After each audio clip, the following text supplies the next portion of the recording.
Hey there, random internet strangers. It's Random Crypto Guy here for the weekend update. Woo!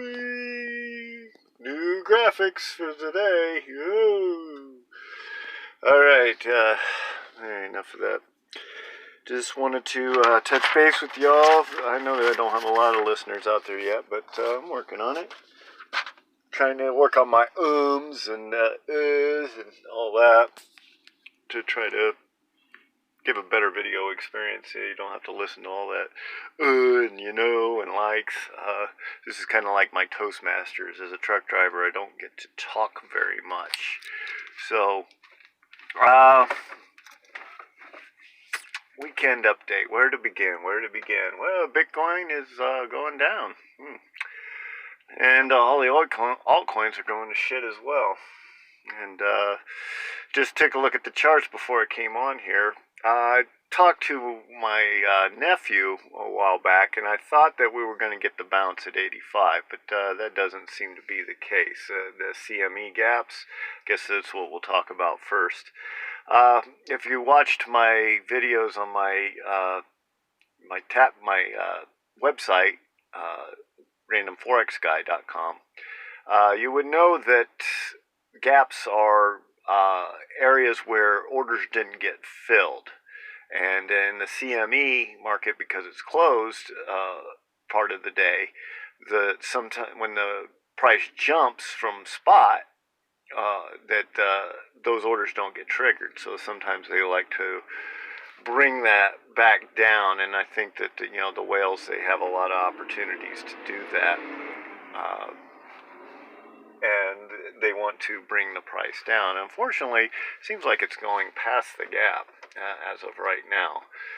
So, this is one of the things that I've looked at, and the doomsday scenario. It doesn't help that the stock market is crashing, and it's sad because Bitcoin could fix this so easily with its ability to be digital gold, but some little people realize the practically fixed supply is, if there's more demand, that it could increase the price and actually not only just be a hedge like what gold is doing right now. Gold is holding fairly steady right now, and I told my nephew to actually take a position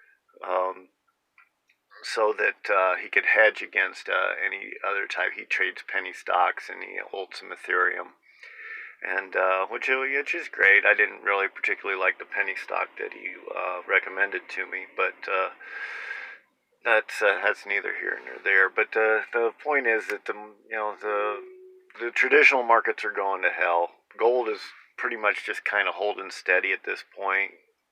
Even in the 2008 financial crash, gold went downhill before it started finally getting some momentum to go back up, and Bitcoin's doing the same thing. And because, as the crypto community, we got to get the word out that it is digital gold, that if the demand does increase, that it will continue to rise despite whatever happens in the other market because of the relatively fixed supply. It's simple supply and demand economics. I don't know why people don't get it. It's very, very easy to understand. But the herd is the herd, and they are dealing with emotion, and money is a very emotional topic to them. And so it's forced me to take some defensive measures, because I do have a significant amount of money invested in crypto, but because of that, I was forced to pull out all my alt positions, and that is now sitting in cash. But I still have my Bitcoin. I hit my first goal, and that was to obtain 1 Bitcoin. And what I plan on doing with that is to putting into some type of loan vehicle like DeFi or something similar. So it's just so while I hodl it, it's also collecting interest. So I do believe it's going to turn around. I don't know exactly when. I don't know if the Fed, purposefully pumped up the market just so that it could come crashing down to get some type of correction so that it could unwind its balance sheet, which doesn't make a whole lot of sense. This coronavirus going around, which is, it's basically the flu, but it's got a higher catchability rate, I guess. I can't remember the word that they used, but it's basically the flu, but it's you can catch it a lot easier, and so they're doing all these drastic measures to try to contain it because they don't want another flu flowing around. Personally think that it's a waste of time, but waste of money and resources, and it could be better used out of things if people take individual care of themselves and get off. My conspiracy hat comes on a little bit. We'll get into that a little bit. Because one of the things that they want to do is get rid of cash, physical money, the coins and dollar bills and euros and stuff. And this would be a great opportunity to say, you got to get rid of your cash. Everybody's got to go digital. It's dirty money, and there's viruses all over it, all bugs and everything. Oh my God, run away, run away! And I think that's what's happening. It's part of a phase to push digital currencies and push the herd into digital currencies to get it completely out of cash, because they want complete control of the money supply.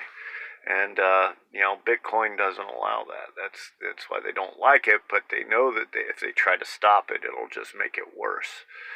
So I think that they're just kind of placating it just a little bit. But with Warren Buffett's downvote, thumbs down thing with the he gave his Bitcoin away to some charity, some foundation or something that what's his name gave to him, the guy from Tron. He just Warren Buffett. He's a great investor, no doubt about it. He's old school. He looks for good companies with good momentum, and then buys in on the FOMO, and then sells before everybody starts getting greedy. That's his basic modus operandi and formula. And if he doesn't understand something, he doesn't invest in it. So that's getting out there and educating the people is so important to let people know what Bitcoin actually is and what it's capable of. And it's digital currency. It's digital money, and it has no central authority, no bank. It's borderless, seamless. I like to think of it as it's money. It's a stock purchase, and it's a means of transport of that currency all in one. And so it's like money, like the dollar. It's or gold or something like that. Probably a little bit more synonymous with gold, but it's better than gold because it's also like Visa, that it has the ability to transport itself across the world. With the push of a button, where try shoving some gold through some wires to try to get it to somebody else to trade with. It's not happening. So that's what makes it better than gold. It has all the other properties of gold: divisible, fungible, store of value, store of labor. People say store of value. I like to think of it in terms of store of labor. It takes your labor to that is your production, is your labor, and with the fiat system, you are basically loaning your children's labor for them to print money out in the future hopes that those children will pay taxes and mortgages, mortgage interest, and credit card interest and things like that, because that's how banks create their money, at least in the United States. Just watched another video how insane the fiat system is, and now you can turn $5 into $50 million over in Europe, how the European system works. So it's all nutty. But Warren Buffett, he's a great investor. I've nothing against his investment strategies of the old corporate fiat, good old boys club world. But the world is changing, and that's what people is slowly waking up to. Is that we're changing, and to adopt something such as radical as cryptocurrencies and Bitcoin in particular makes a lot of people, we've been doing it this way for 100 years, over 100 years with the fiat system, and gold with over 3,000. So why should we change? Well, why do we have the internet? Why do we have email? Okay, we still use Pony Express. Do we still use telegraphs? Unless there's an Independence Day where the aliens come down, there's no need for those things, apparently.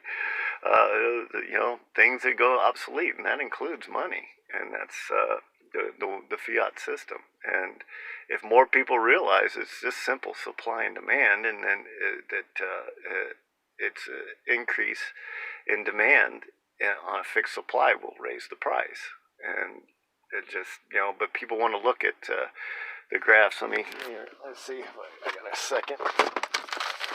Draw up the graph real quick. Just a picture, basic picture, what everybody knows. Give me a second here. Let's go little blip, big blip, medium blip, another blip. Okay, let's spin this around. This is just a quick representation of what Bitcoin has accomplished. Here's the first halving here, was like right here, and the second halving was here, something like that. We had the little blip afterwards, and then we had the big blip. And then this, according to BitBoy, this was some scam with 1%. I'm not sure.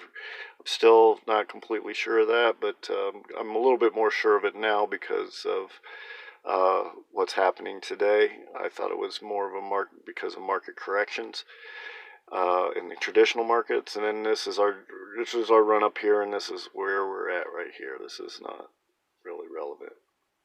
So this is our high right around 10. Let's just say that's about 10, our 10 grand mark. Now, we started off here. I showed you in one of my videos that we were at 50 cents way back here. And then each time there was a parabolic run up, when it would come back down, it would always come back down higher. It's never done that in the history of Bitcoin. That when we've gone up in parabolic values, then we came back down. This actually should be like right here, not here. You get the idea. That each time it came back down, I gotta redraw it. Let me redraw it.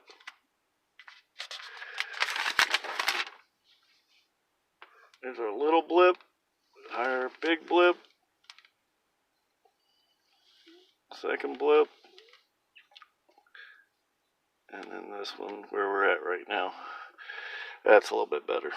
A little bit better representation. Everybody wants to look at this. Where's the highs? Where's the highs? How much fiat can I get? And as Bitcoin maximalists, if you're a Bitcoin maximalist, that's not what's important. What's important is the store of value. We started off here at 50 cents as a store of value.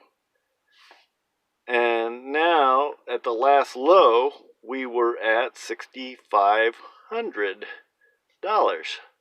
From 50 cents to $6,500 in a decade. That's the store of value. So that's this curve right here, where you connect the lows It's a parabolic function.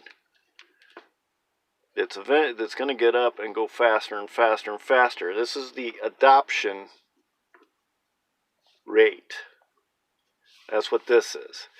This all here, all this stuff here, all this, whatever happens up here, that's demand. Simple demand. Sometimes you need it, sometimes you don't. Sometimes you need it, sometimes you don't. Back and forth, back and forth, back and forth. But this is a steady, smooth curve of the adoption rate. How fast is this getting adopted?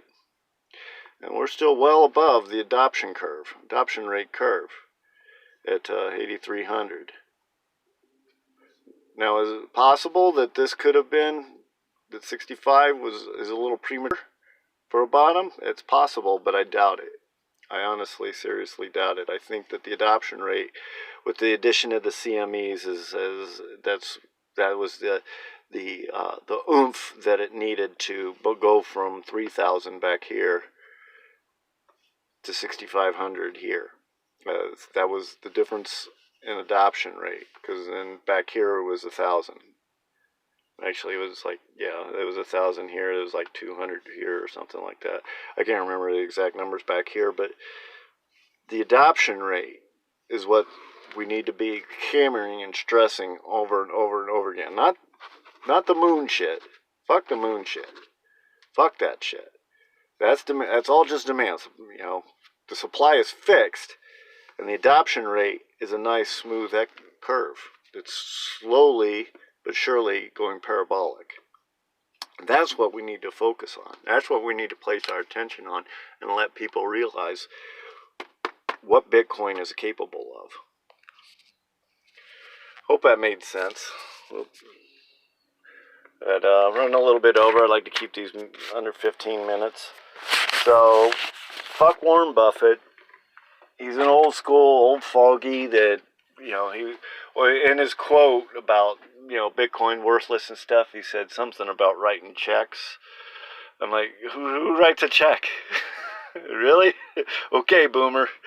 All right, you know, you were great. You had your time. You had your purpose. You had your reason. But you know, we're in the information age now. We're no longer in the institutional age where you know, we send all the drones to school to run factories while all the millionaires and billionaires try to control and manipulate the market to suit their needs and to corner markets and make millions of dollars. We are in an emerging new era of mass global communication, mass global monetary exchange, and the less friction, the better. And in doing that, we have a coin already that can do that, and it's Bitcoin. And yeah, it's not fast, but you know, we're developing the Lightning Network, and what's important about it is that nobody controls it. It's all, you know, well, right now it's got a few whales that want to manipulate and control, but other than that, it's the more adoption that it gets, the faster that it goes, and it will take off if we keep beating the drum and let people know that the adoption rate is what's important, not the demand rate. The demand rate, that's just price fluctuation. It's the adoption rate. And I had a guy on my Twitter the other day. He was like, it's a nothing coin, dude. I got my gold. And okay, you can have your shiny rock. I mean, it's still relevant. It's absolutely no question about it with fiat, you know, and derivatives, you know, doing $250 billion, quadrillions of dollars a year in derivatives, and trillions of dollars in stock markets and whatnot.